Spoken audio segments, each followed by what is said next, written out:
Hi everyone. Happy New Year. First day of 2025. Filming today on New Year's Day, January 1st. Home office, Magnitude 10 Comics, Ashland, Missouri. That's middle of Missouri, middle of the United States. Big shout out. Appreciate all of you who have liked and subscribed. We're up to 2% of our goal. We doubled this past week. Thank you. Big shout out to Slab Masters, Brian at Slab Masters near Atlanta, Georgia. Best of luck with your business. We worked out a deal. He is a little bit more into mint condition keys and slabbing them with CGC and having them professionally prepared. My collection's more raw books, less expensive books, and so we traded over the holiday weekend, and appreciate him and best of luck with his goals. That's what this is all about, is for the love of comic books and comic book arts, associated related collectibles. Few quick housekeeping details. Please subscribe, please like my channel. I appreciate if you like this content. That's what helps the algorithm to promote it, and want to grow the community. So thank you for joining, participating, what we're doing here, what I'm doing here at Magnitude 10 Comics. Really appreciate all your participation and look forward to a brand new year where we can continue to explore and enjoy the comic books that we all find near and dear. And so just want to encourage you to please subscribe to the channel. Need to do that here right at the start. It's kind of obligatory so that we get that taken care of and out of the way and can get on to the good stuff.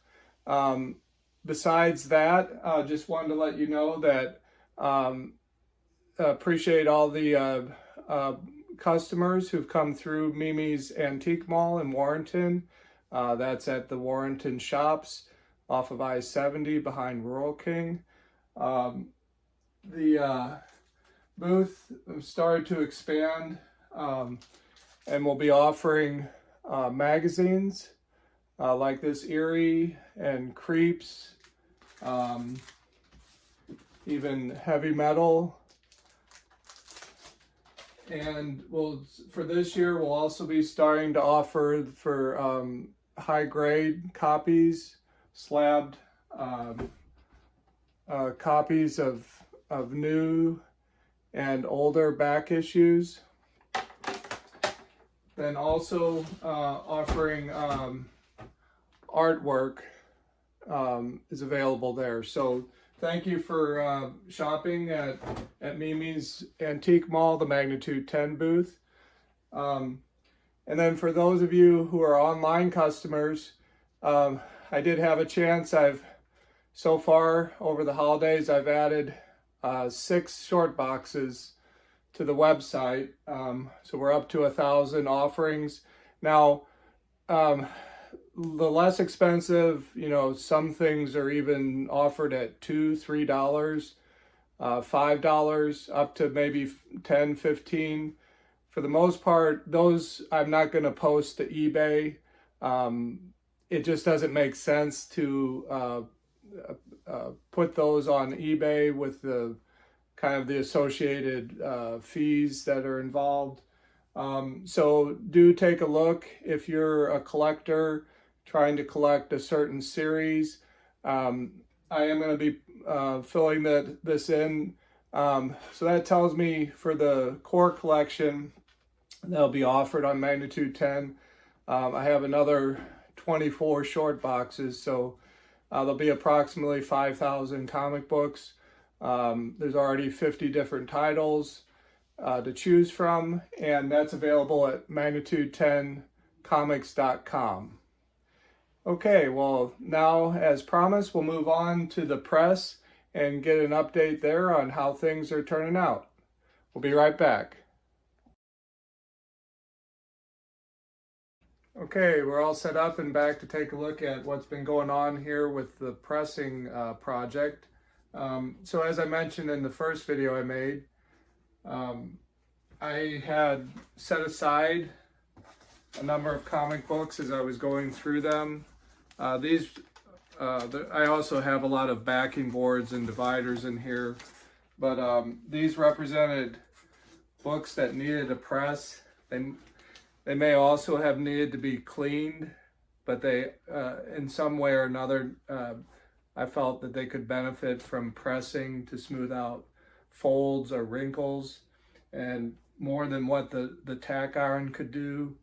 In the earlier video, I had shown a few comic books that had spine rolls, and this is an example of one of them.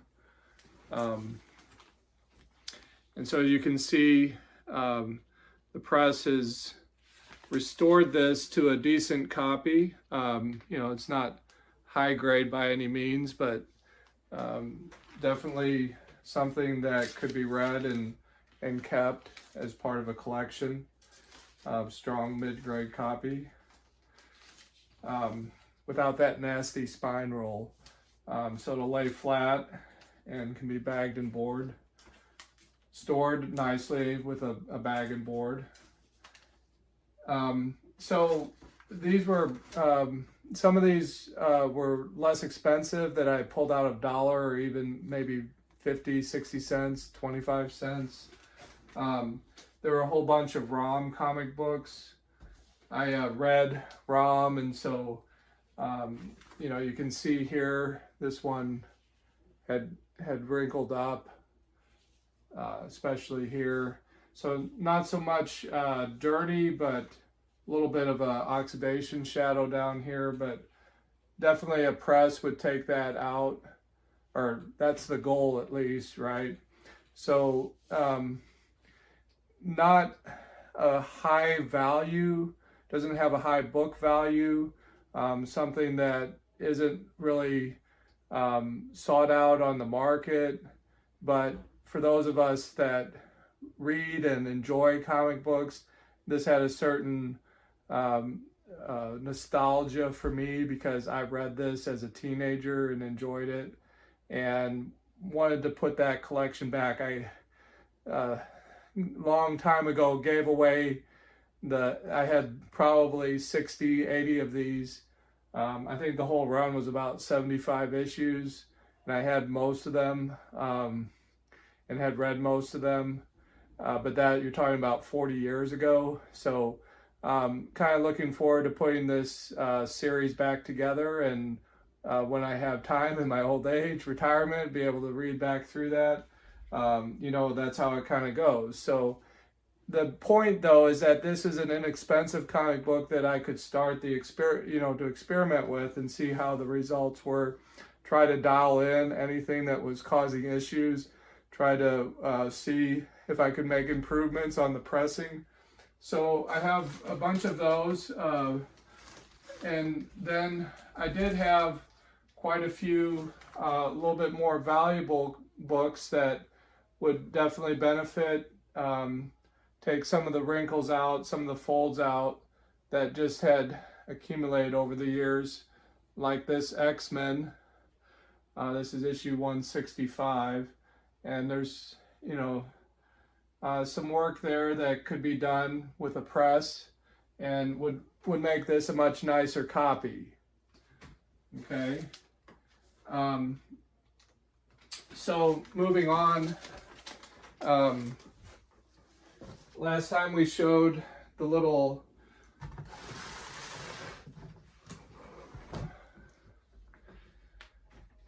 setup I had here, and I wanted to show this is the just a little baby thermometer. It has a USB, and I can plug that in.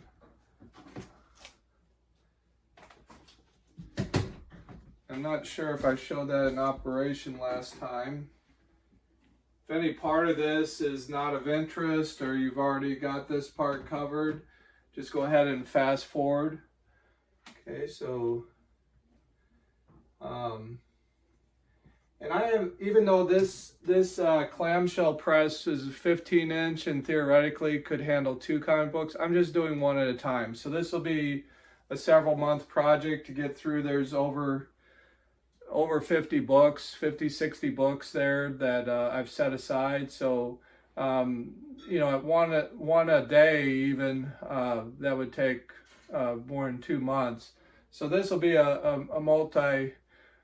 this will be a long-term project, but I'm going to do one at a time, especially here at the start. I tried the other day; it didn't fit really well with with everything assembled. Just the width of the magazine boards, it didn't seem to quite fit, so I went back to just one book at a time. Same here. That way I can kind of pay attention. So you can turn this on and off. As you can see, it kind of very quickly puts out humidity. I think there it's showing up a little bit better. And that'll quickly fill this. This is just a plastic tub. I think I got it from Walmart. There's some cheesecloth on top of a plastic grate. Now that I had to trim down from a larger one that's for fluorescent lights. You'd find that at like a home improvement store. And just some little PVC couplers just to keep it off the bottom. Let the moisture come from every which side. That's what the cheesecloth lets the moisture through. So very quickly that fills up with water vapor, and that will humidify the book. So this is the next one that I was planning to press. Has a little bit of a, this one isn't as in bad shape as some of the others, but there are a few things going on here. In particular, there's a crease here, a little fold here that folded it up at the bottom. That's the largest problem with the book, or imperfection. So just opening this up and setting the book down in here. Now I've been experimenting with just laying the book flat, or actually even opening the book up. I've seen both styles with other YouTubers, and I'm a little bit tall here, so I'll just kind of try to keep from getting my head chopped off there. But you're just listening anyway, right? You can see, hopefully. But a couple minutes, and then you can check it, let it go. I haven't had to refill the humidifier yet, so that's pretty good. And I'm on like book number 6, I believe, at this point. So while that's humidifying, let's go ahead and take a look at what's happening here. So I have a book that I went through this process, I pressed, and it's ready to come out. This is an older detective. Okay. So here's the whole, just show you the whole setup here. The layers here, peel back the layers of this onion. So this is like a Teflon sheet that you can buy. It's made for food service. Now on my press, it seems like only the top plate gets hot.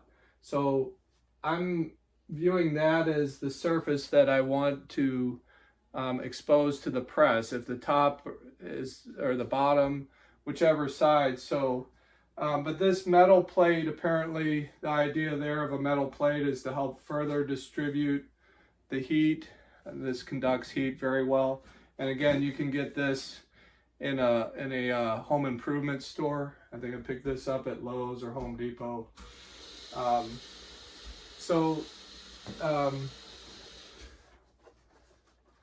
Top and bottom, we have the Teflon sheets. I get a chance, I'm going to pick up, this one wasn't quite long enough to just cut in half, so I'm going to have to pick up another piece of sheet metal to have that top and bottom. Some people recommend that. Again, to me, it's a little bit of experimentation at this point, and then continuing to learn. Okay, and let's just go ahead and take a quick check. It doesn't take much to humidify the book. I can already feel a lot of moisture on this book, so I'm probably going to go ahead and stop with that side, just flip it over. This side hasn't received as much. I don't know that there's as much going on the back. It was mainly the front, but with that one fold, I'm not sure how deep it went. It can't hurt anyway. So give a couple minutes there while I show you the reveal here. So this is the transfer paper, and I did pull that out to show you. This is the one I bought. The silicone release, or SRP paper, is what you want to use there. And then the press I bought, I think through Amazon. It's for t-shirt decals, but they run about 150 to 200 depending on the brand and the type, the size. So here then is a magazine board, and here's the book. Okay, so within the wedge, and then the back is kind of the reverse. So silicone release, magazine board, top and bottom just in reverse. And it looks like in this case I'm going to need to replace this one because it looks like I got too close to the edge. That's probably when I was trying to do two at once. Okay, and I think I want to replace that so I don't transfer that to a book. Okay, and then it's real important then, so the other item that you're going to need is some heavyweight paper. Okay, so this is heavier than regular paper, not as heavy as cardboard or backing boards, but heavier than your regular paper. So that you can find at an office supply or online, you can order it. And that is useful just to go right behind the front and back cover.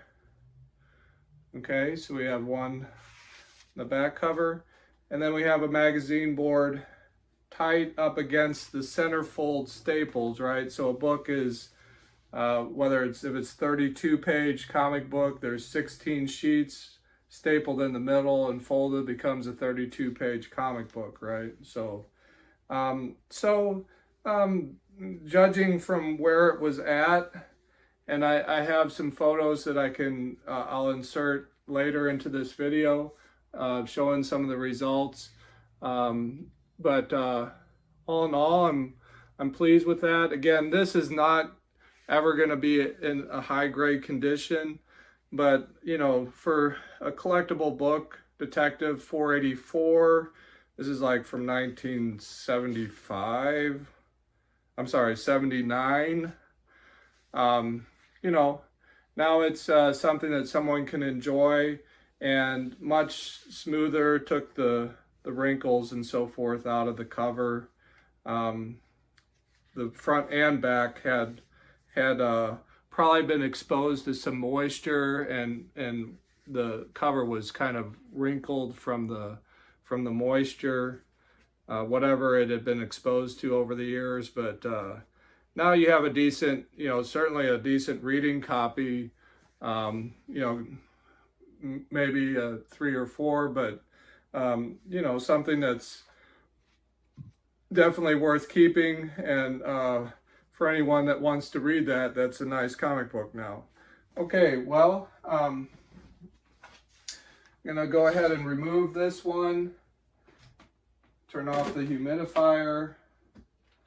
Okay, so we've got plenty of moisture going on there. Do not oversaturate your book naturally. But so far, if I can do it, I think really anyone can. I haven't yet found any problems this first week or so with any of the books. So we'll build up our stack like I've heard it referred to. So I'm finding the centerfold page where the staples are located. Okay, I'm going to insert. Okay, that also will discard. Okay, now this fold did seem to go well into the comic book, so that we're not going to be able to remove with this process. If someone out there has a process for that, please comment and share. But in this case, from what I'm seeing, this process is mainly removing folds from that are visible on the cover. Like, I'm not sure if it'll come over in the camera, but there's a wrinkle here that was caused from, you know, just being manhandled or handled at some point. That's all normal in the course of reading and handling comic books, you know, which is a good sign. It means somebody enjoyed this at some point. But we'd like to put it back in a nicer condition. So we have these tight against the cover and the spine. The magazine backing board in the middle keeps you from pressing the staple into the covers. That's the purpose, the main purpose of that is to prevent the press from pressing into the staples and leaving an imprint of the staples in the front and back cover. So that's what that does, or one of the reasons for that. Okay, so then I did have enough extra boards from when I was trying to do two, so we'll put our magazine backing boards front and back, our SRP paper. And if there's anything that you see here, if you know better or you've had some tips or tricks, definitely comment, share that, please. I meant to flip this on, but it'll quickly heat up, so we're already, heating up here. If I drop the handle, it'll start the counter. That can be pre-programmed, the counter and the temperature. You can adjust it, but it'll start up this particular model, and I think most of them, it starts up with your last settings. So it's real convenient that way. And so I'm already up to 70 degrees. Now I've been pressing this vintage of book, these Copper Age kind of Bronze Age that have newsprint. I've been pressing them at 160 degrees for 10 minutes. And I mean, I haven't had a need to adjust yet, but there is some variability in that, especially with, don't do a modern book. They should be done at a lower temperature. If it's all magazine slick and not newsprint, do it something closer to 135, 140. Okay. And the other thing I'll mention is that, if the first press doesn't quite do enough, you can do a second, even a third press. If you have the time or desire, you can press it more than once. So we're almost up to temperature. I'm going to go ahead and slide this in place. In this case, I have the front cover up top. I'm just kind of making sure that everything's still tight and just positioning it. Be careful, that's a hot surface. And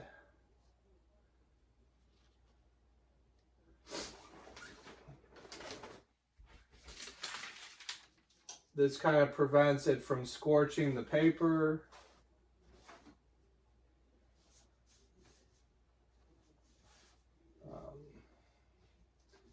And we're almost there. I know when the timer finishes, there's a little alarm that goes off, but when it reaches temperature, it pretty much just sits in, and you hear the thermostat clicking on and off. Okay, so it kind of stops short there a little bit. I'm at 154. Okay, now it's climbing again. Okay, 156. This part you could definitely fast forward through. Okay, so we're at 160 on the temperature, 600 seconds. Now on this, it should be firm, but not too firm. Just like that, you shouldn't have to really crunch down. Don't over tighten it. This adjustment here affects, that determines how tight that is. You can tighten it or loosen it. Like this Detective was a little thicker book, so I had to loosen it a little bit from the previous thinner book. Half a turn or so. Okay, so now we're counting down, and that's pretty much it. Once the application of heat is timed out, the little beep will start, a little beeper will go off, beep, beep, beep, and then I know that it's done, it's reached the end of its timer. I just come to the on-off and turn it off and let further heat transfer as the press cools down back to ambient temperature. And you want to let it sit at least overnight, 12 hours or so. If you can, or you think it needs it, let it sit even longer inside the press. And then go ahead and open it up and take it out like I did earlier with this book, and you have successfully pressed a comic book. Well, I hope this was helpful, and we'll look forward to seeing you on the next video.